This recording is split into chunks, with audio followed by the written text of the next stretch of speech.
నమస్తే. This is Shaurya. Welcome to our channel. మరి ఈ మధ్య కాలంలో చూసుకుంటే బంగారం, వెండి ధరలు భారీ స్థాయిలో పెరిగినట్టుగా మనం చూస్తూ ఉన్నాము. ప్రతిరోజు కూడా బంగారం, వెండి ధరలకి సంబంధించి మనం అనేక అంశాల్లో చర్చిస్తూ ఉన్నాము.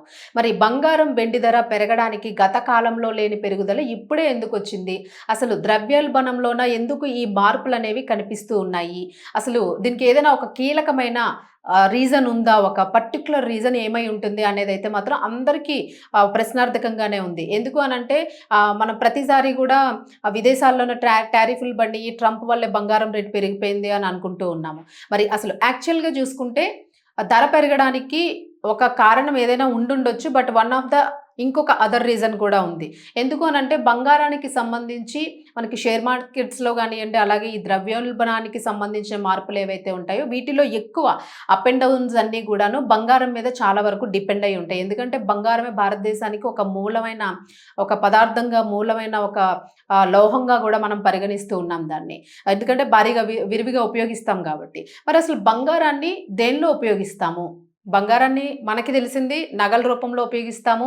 ప్రతిదాన్ని గూడా ఆర్నమెంట్ రూపంలో ఉపయోగిస్తాము. ఎక్కువ కొనేవాళ్ళుంటారు. ఎక్కువ మొత్తంలో కొంటారు. అలాగే డివోషనల్ పరంగా గూడా బంగారు విగ్రహాలు చేస్తాము.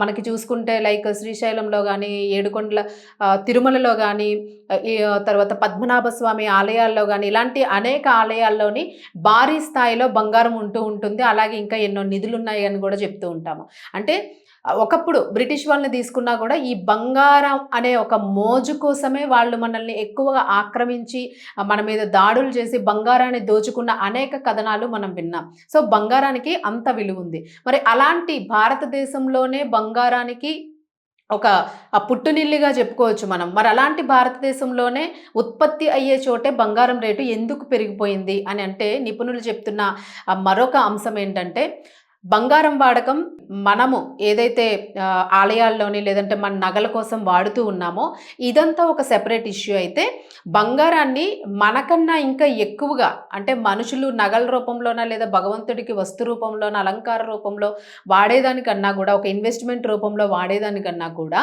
ఎక్కువ స్థాయిలోని సైంటిఫిక్‌గాను మెడికల్ రంగాల్లోని సైన్స్ పరంగా అంతరిక్షానికి సంబంధించిన ఏవైతే రాకెట్స్‌ని అలాగే కొన్నింటిని లాంచ్ చేసి వాటి కోసం ప్రయోగాలు చేస్తూ ఉంటారో దానిలో విరివిగా వాడుతున్నారు. అంతరిక్షానికి పంపించే ఆహ్, ఈ రా ఆ ఇంధన వస్తువులకి సంబంధించి అంతరిక్షానికి సంబంధించిన ఆ మెషిన్స్‌కి సంబంధించిన వాటిలో ప్రతి దానిలో గూడా బంగారాన్ని వాడుతున్నారు అని నిపుణులు చెప్తున్నారు. అయితే ఏ రకంగా వాడతారు? సో, అంతరిక్షానికి సంబంధించిన వాటిలో వాడతాము. అలాగే మనకి జనరల్‌గా ఉన్న నాలెడ్జ్ మొబైల్ ఫోన్స్‌లోన ఆ మదర్ బోర్డ్స్‌లోన ఒక లేయర్ లాగా వాడుతూ ఉంటాము. తర్వాత కొన్ని ఎలక్ట్రానిక్ ఏవైతే పరికరాలు ఉంటాయో మనకి సంబంధించి విద్యుత్ పరికరాలు బోర్డ్స్ ఉంటూ ఉంటాయి. షార్ట్ సర్క్యూట్ బోర్డ్స్ ఉంటూ ఉంటాయి. సో, దీనికి సంబంధించి కూడా పెద్ద పెద్ద ఇండస్ట్రియల్ యూజెస్ అంటే చాలా పెద్ద స్థాయిలో విద్యుత్‌కి సంబంధించిన ఆ బోర్డ్స్ అవి వాడుతూ ఉంటారు. సో, మరి వాటిలో గూడాను బంగారాన్ని విరివిగా వాడుతున్నారు. అలాగే వెండిని కూడా దానిలో విరివిగా వాడుతూ ఉంటారు అని చెప్తున్నారు. మరి అలాగే ఇదొక్కటే గాదు. మెడికల్ పరంగా చూసుకుంటే కొన్ని స్కాన్స్‌కి సంబంధించి ఒక ఫోటోగ్రఫీస్ తీయడానికి సంబంధించిన ఎక్విప్‌మెంట్ ఏదైతే ఉంటుందో, దానికి సంబంధించిన మదర్ బోర్డ్‌లో కూడా గోల్డ్ లేయర్స్‌ని, గోల్డ్ పేపర్స్‌ని, గోల్డ్ పాయింట్స్ చేస్తూ ఉంటారు మదర్ బోర్డ్స్‌లోని. సో, దానికి సంబంధించి బంగారాన్ని విరివిగా వాడతారు. అలాగే డెంటల్‌కి సంబంధించి క్రౌన్స్ పెట్టుకుంటూ ఉంటారు కొంతమంది.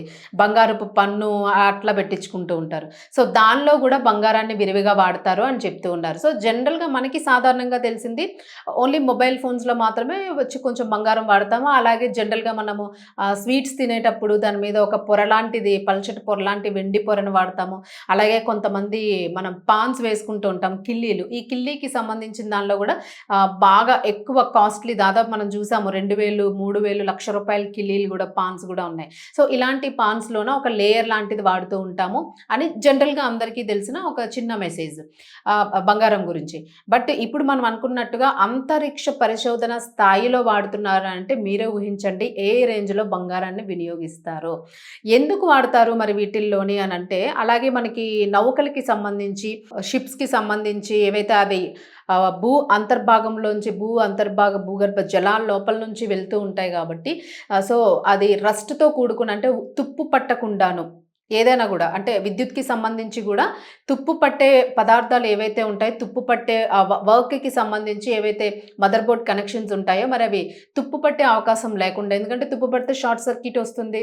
సో, అక్కడున్న ప్రోగ్రామ్ అంతా డిస్టర్బ్ అయిపోతుంది. సో, ఇదంతా డిస్టర్బ్ అవ్వకుండా ఉండాలి అనంటే తుప్పు పట్టే పరికరాలు ఎక్కడైతే ఉపయోగించాల్సి ఉంటుందో అలాంటి చోటల్లో బంగారాన్ని విరివిగా ఉపయోగిస్తారు. ఎందుకంటే బంగారానికి తుప్పు పట్టదు. అలాగే అరుగుదల గూడా చాలా తక్కువగా ఉంటుంది దానికి.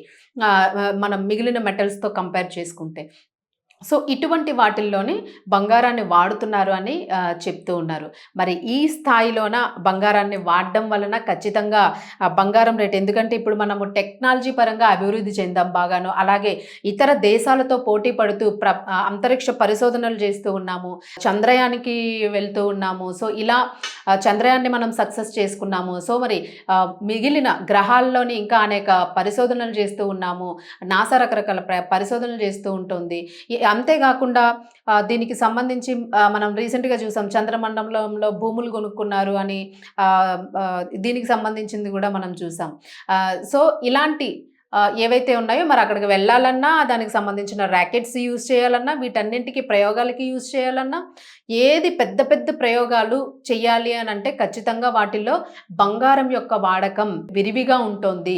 ఇలా ఉండడం వలన టెక్నాలజీ పరంగా మనం డెవలప్ అవుతూ ఉన్నాము. ఈ టెక్నాలజీ పరంగా ఏదైతే డెవలప్‌మెంట్ వచ్చిందో, సో, ఈ డెవలప్‌మెంట్ ఇప్పుడు మనం ఏఐని యూజ్ చేస్తూ ఉన్నాం. ఇప్పుడు కంప్లీట్‌గా ఏఐ యుగం కాబోతోంది. మనుషుల కన్నా ఇప్పుడు ఏఐయే ప్రతి దాని మీద కూడా ఎక్కువగా పని చేయబోతుంది. సో, మరి ఇప్పుడు ఏఐకి సంబంధించిన మదర్ బోర్డ్స్ కూడా యాడ్ ఆన్ అవుతూ ఉన్నాయి. మరి ఏఐకి సంబంధించిన మదర్ బోర్డ్స్ అంటే అవి చాలా హై కాన్ఫిగరేషన్స్‌తోని కూడుకున్న డేటాని సేవ్ చేసే ఇదిగా ఉంటుంది. అలాగే రోబోటిక్స్‌లో కూడా మనం మదర్ బోర్డ్స్ ఉంటూ ఉంటాయి. సో, వీటన్నిటికి సంబంధించి ఏదైతే మనం హై డెవలప్‌మెంట్స్‌కి వెళ్తూ ఉన్నామో, టెక్నాలజీ పరంగా ఎంత గట్టిగా అభివృద్ధి చెందుతూ ఉన్నామో ఇతర దేశాలతో ప్రపంచవ్యాప్తంగా పోటీ పడుతూ, సో, ఈ నేపథ్యంలోని బంగారాన్ని విరివిగా వాడాల్సి వస్తుంది. ఇది చాలా పర్టిక్యులర్ రీజన్‌గా కూడా చెప్తూ ఉన్నారు. మరి అందుకే బంగారం రేటు మనమేదో మనం కొనుక్కుంటున్నాము, కొనుక్కునేవాళ్ళు ఎక్కువైపోయారు. లక్షలు లక్షలున్నాయి ఆళ్ళ దగ్గర అని అనుకుంటాము. అదంతా ఉట్టి భ్రమ. కొనేవాళ్ళు ఎక్కువగా ఉండడం వలన బంగారం రేట్ ఏం పెరిగిపోవడం లేదు అని అంటున్నారు. సో, ఇవన్నీ గూడా ఉండడం వలన విరివిగా వాడకం ఎప్పుడైతే పెరిగిందో సో, బంగారం రేటు ఖచ్చితంగా పెంచాల్సిన అవసరం పడుతోంది అని జెప్పేసి అంటున్నారు. బట్ ఎనీవే ఇప్పుడు చూసుకుంటే మనకి దాదాపు వెండి ధర గూడా చాలా వరకు పెరిగింది. ఆ వెండిని గూడా సేమ్ బంగారాన్ని ఏ స్థాయిలో వాడుతున్నారో వెండిని గూడా ఆల్‌మోస్ట్ ఆల్ అదే స్థాయిలో అదే విద్యుత్‌కి సంబంధించి అలాగే మెడికల్ ఎక్విప్‌మెంట్‌కి సంబంధించి, అంతరిక్ష యానానికి సంబంధించి ఇలా ప్రతి అంశాల్లో గూడా వెండిని కూడా బంగారంతో పాటు ఈక్వల్‌గా వాడాల్సి ఉంటుంది.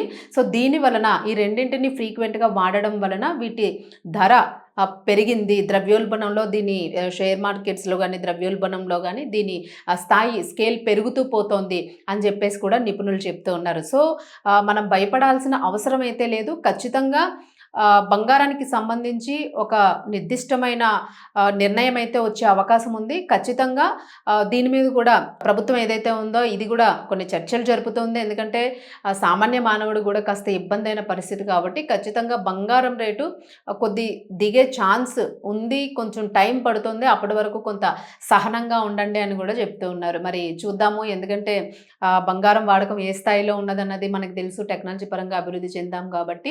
సో, ప్రతి ఒక్కరు కూడా బంగారాన్ని కొనే ముందు కొంచెం ఆచితూచి బంగారాన్ని కొనుక్కునే ప్రయత్నం చేయండి. సో, మనం ఎందుకంటే మన ఇండియా డెవలప్‌మెంట్ కోసమే బంగారాన్ని విరివిగా వాడుతున్నాం, వెండిని విరివిగా వాడుతున్నాం అని అనుకుంటున్నాం కాబట్టి సో, మనం కూడా కొంత సపోర్ట్ చేయాల్సి ఉంటుంది.